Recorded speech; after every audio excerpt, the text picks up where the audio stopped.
Hello everyone, আসসালামু আলাইকুম। কেমন আছেন সবাই? আমি তো রেডি হয়ে গেলাম কাজে যাওয়ার জন্য। তো রেমালের প্রভাব তো সবারই পড়েছে কম বেশি। তো রাস্তাঘাট অনেক পানি ছিল হাঁটু পর্যন্ত। তো কাল আর আমি বের হইনি, যেতে পারিনি কাজে পানির কারণে। তো আজকে বের হচ্ছি, দেখা যাক রাস্তার কী অবস্থা। চলুন। তো এই তো আমি বের হয়ে গেলাম কাজে যাওয়ার উদ্দেশ্যে। তো স্কুল থেকে মেয়েরা আসতেছে, স্কুল ছুটি হয়ে গেছে। তো রাস্তার মধ্যে আজকেও পানি, তো আজকে কিছুটা কম পানি। এই 2 দিন আরও বেশি পানি ছিল। এই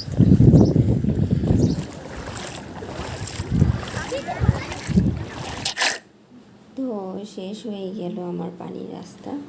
যদিও আমি কেটে কেটে ভিডিওটা করেছি, নয়তো অনেক বড় হয়ে যাবে।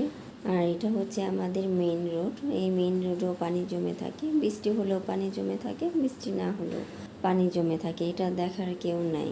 তো স্ল্যাবের উপর দিয়ে আমাদের চলাফেরা করতে হয়, অনেক সময় স্ল্যাবও ভেঙে যায়। তো আমাদের চলাচলের অনেক সমস্যা হয়ে যায়। আর এখন আমি অটোতে বসে আছি, কারণ আমি পঞ্চবটি যাব। পঞ্চবটির থেকে আমি যাব চাষারা।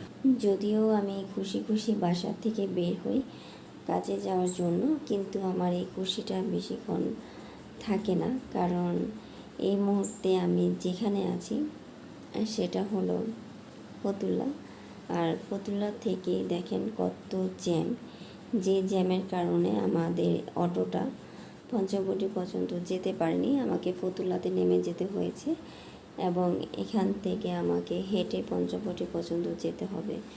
তো যারা নারায়ণগঞ্জের মধ্যে থাকেন, পঞ্চবটির রাস্তা দিয়ে চলাফেরা করেন, তারা অবশ্যই বুঝতে পারেন যে ফতুল্লা থেকে পঞ্চবটির দূরত্বটা কতটুকু, আর একটা মেয়ের জন্য হেঁটে যাওয়া কতটুকু কষ্টকর ব্যাপার। আর এই যে সামনে যে মহিলাটাকে দেখতে পাচ্ছেন, উনি সম্ভবত অসুস্থ। জ্যামের কারণে উনিও এখন সাইড দিয়ে হেঁটে হেঁটে যাচ্ছেন। তো এগুলো আসলে আমাদের কাম্য না। তারপরও আমাদের এই ধরনের পরিস্থিতির মধ্য দিয়ে সবসময় চলাফেরা করতে হয়। আর পঞ্চবটির রাস্তাটা একটু বেশিই খারাপ, যে কারণে বেশিরভাগ সময় জ্যাম লেগে থাকে। অনেক মানুষ আজকে হেঁটে চলাফেরা করছে, হেঁটে যাচ্ছে। কেউ স্কুলে যাচ্ছে, কেউ কলেজে যাচ্ছে, কেউ কাজে যাচ্ছে। তো এভাবেই এই পথটা দিয়ে পাড়ি দিতে হয় আমাদের প্রতিদিন। এই যে এখানে কত মানুষ দাঁড়িয়ে আছে, গাড়ির জন্য অপেক্ষা করছে, অথচ কোনো গাড়ি নেই। তো আমিও এখানে আস্তে আস্তে পঞ্চবটি এসে পড়েছি। এখান থেকে আবার অটো বা সিএনজি দিয়ে আমাদেরকে চাষারাতে যেতে হয়। কিন্তু চাষারা যাওয়ার মতো কোনো অটো বা সিএনজি এখানে নেই। যেগুলো যাচ্ছে সেগুলো দেখা যায় যে পুলিশ লাইন পর্যন্ত যাচ্ছে। আর যেগুলো চাষারা থেকে আসছে তারা জ্যামের কারণে আবার যেতে চাচ্ছে না। তো আমি পঞ্চবটি থেকে আবার একটু হাঁটা শুরু করলাম, যেন সামনে এগিয়ে আমি কোনো একটা কিছু পাই, অটো বা সিএনজি পেলে তাহলে আমি আবার চাষারা যেতে পারবো। ফাইনালি অনেকক্ষণ অপেক্ষা করার পর, হাঁটাহাঁটি করার পর এবং এদিক সেদিক ছোটাছুটি করার পর আমি একটা অটো পেয়ে যাই।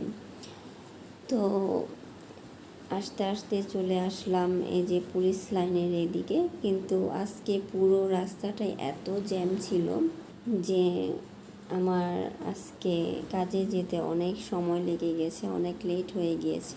তো যারা স্কুলে পড়ে, কলেজে পড়ে, যাদের পরীক্ষা শুরু হয়েছে, তাদের জন্য এটা আরও বেশি কষ্টকর। হাজার কষ্টের মাঝে এভাবে আমাদেরকে পথ পাড়ি দিতে হয় এবং হচ্ছে। সবাই ভালো থাকবেন, সুস্থ থাকবেন। আল্লাহ হাফেজ।